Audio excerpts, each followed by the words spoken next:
What's up guys? Ngayon magluluto tayo ng patola at lalagyan natin ito ng giniling na baboy. So tara, samahan nyo ako at magluto tayo.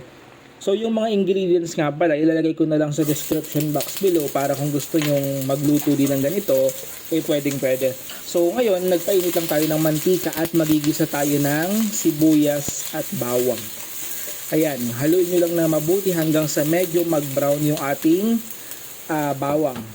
Ayan, kagaya niyan. So medyo brown na at that's the time na pwede natin nang ilagay yung next ingredient. So ilalagay na po natin yung ating giniling. Ayan, so medyo matigas pa ng konti. So it will take some times bago siya yung maghiwang-hiwalay talaga.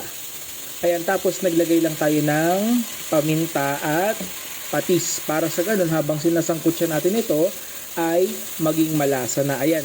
So makikita natin dyan, so medyo red na or luto na talaga yung ating pork giniling. So pwede na po natin ilagay yung ating mga patola. Ayan, very simple dish lang ito pero napakasarap. Yan, so dalawang patola yan na medium size. Yan, halu-haluin lang natin. Tapos maglalagay po tayo ng water. So sa tubig po, ang nilagay ko dyan ay halos ng 750 ml. Pero depende po yan sa inyo. Kung gusto nyo ay masabaw, pwede nyo dagdagan. Kung hindi naman masyado, pwede nyo pong bawasan. Ayan, tapos naglagay lang tayo ng isang Knorr chicken cubes at another paminta. So yun lang yun po yung gagamitin nating pampalasa. Hindi tayo maglalagay ng kung ano-ano pa. Para simple at madaling lutuin. Para kayang-kaya nyo din gawin. Yan, so pagka kumulo na, haluin mo lang at isang beses lang po atin itong pinakulo. Nung kumulo na ng isang beses, maglalagay po tayo ng patis. Ayan, kung kulang sa lasa, pwede ka nang mag-adjust po. Ayan, tapos ilalagay na natin yung ating sotanghon. Yan. Yan ang ating sekreto.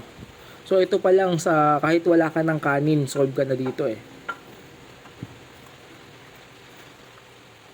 Yan, tapos takpan lang natin ulit hanggang sa kumulo.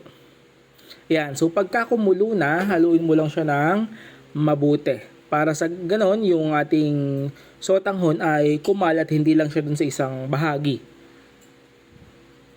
Yan. Tapos tikman po uli natin kung okay na yung lasa. Yan, so medyo natabangan pa ako kaya nagdagdag pa ako ng more patis. Yan, so isang kulo na lang, then goods na yan. Or pwede pong ganyan na okay na yan.